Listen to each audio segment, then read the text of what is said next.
भारत और जापान के बीच दोस्ती और व्यापारिक समझौतों का इतिहास लंबा और मजबूत है। लेकिन जब बात आती है high speed bullet train project की, तो भारत ने अब एक बड़ा कदम उठाने का फैसला किया है। मुंबई अहमदाबाद के बीच बुलेट ट्रेन चलाने का सपना 2015 में देखा गया था। इसके लिए 2017 में जापान के साथ समझौते भी हुए थे। हालांकि 2024 तक भी यह प्रोजेक्ट पूरा नहीं हो पाया है। इस परियोजना में जितनी लागत का अनुमान लगाया गया था, वह लगातार बढ़ती जा रही है। जापानी कंपनियां जो इस प्रोजेक्ट में टेक्नोलॉजी और ट्रेनों की सप्लाई कर रही हैं, लागत को कम करने या समझौता करने के लिए तैयार नहीं हैं। इसके चलते न केवल परियोजना की लागत बढ़ी है, बल्कि इसे समय पर पूरा करने में भी बड़ी देरी हो रही है। भारत ने अब यह निर्णय लिया है कि high speed bullet train Japan से आयात करने की बजाय स्वदेश में ही विकसित की जाएगी। भारतीय रेलवे ने खुद इस दिशा में काम शुरू कर दिया है। शुरुआत में 280 किलोमीटर प्रति घंटे की रफ्तार से चलने वाली ट्रेन बनाने की योजना बनाई गई है। ये भले ही जापान की 320 किलोमीटर प्रति घंटे की ट्रेन से धीमी हो, लेकिन भारत के लिए यह एक बड़ा आत्मनिर्भर कदम होगा।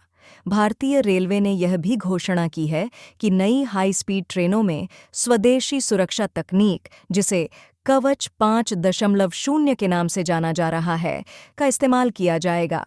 यह भारत की तकनीकी प्रगति को दर्शाता है और विदेशी निर्भरता को कम करने का एक महत्वपूर्ण कदम है।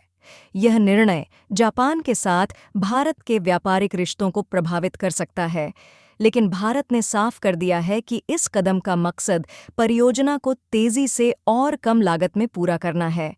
हालांकि भारत जापान के साथ अन्य क्षेत्रों में सहयोग जारी रखने के लिए प्रतिबद्ध है। भारत ने यह सुनिश्चित किया है कि बुलेट ट्रेन परियोजना अब देरी का शिकार न हो।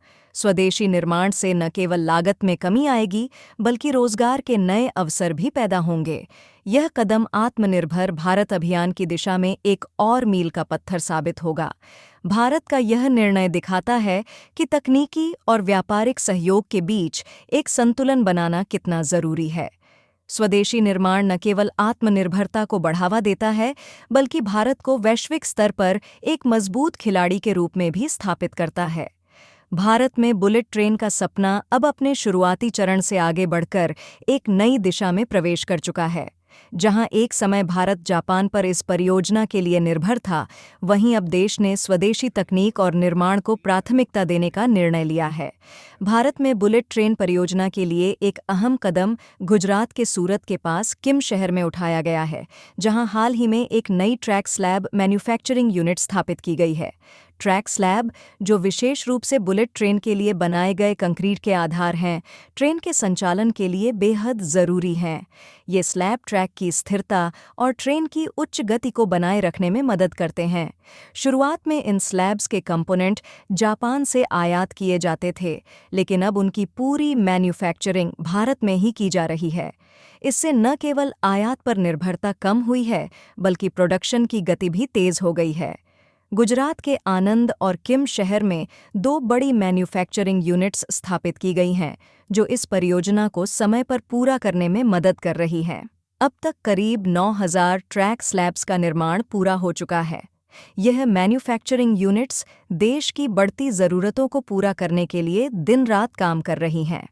मुंबई अहमदाबाद कॉरिडोर के अलावा इन स्लैब्स का उपयोग भविष्य में देश के अन्य हाई स्पीड ट्रेन प्रोजेक्ट्स के लिए भी किया जाएगा।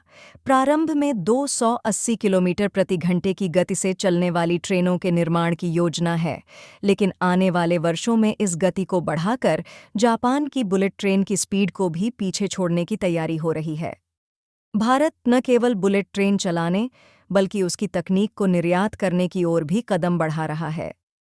रेलवे मंत्री अश्विनी वैष्णव ने हाल ही में बताया कि भारत अब बुलेट ट्रेन के ट्रैक स्लैब्स का सबसे बड़ा मैन्युफैक्चरर बन चुका है। यह उपलब्धि आत्मनिर्भर भारत अभियान के तहत देश को वैश्विक मानचित्र पर एक नई पहचान दिला रही है। जिस तरह वंदे भारत ट्रेनों ने दुनिया में अपना नाम बनाया है, उसी तरह भविष्य में भारत की बुलेट ट्रेन तकनीक भी अंतर्राष्ट्रीय बाजार में अपनी जगह बनाएगी। भारत का यह प्रयास न केवल तकनीकी प्रगति का प्रतीक है, बल्कि यह दिखाता है कि देश अपने संसाधनों का उपयोग करके बड़े लक्ष्यों को हासिल कर सकता है। इस परियोजना की सफलता के साथ भारत दुनिया के अन्य देशों के लिए एक प्रेरणा बनेगा। जय श्री राम।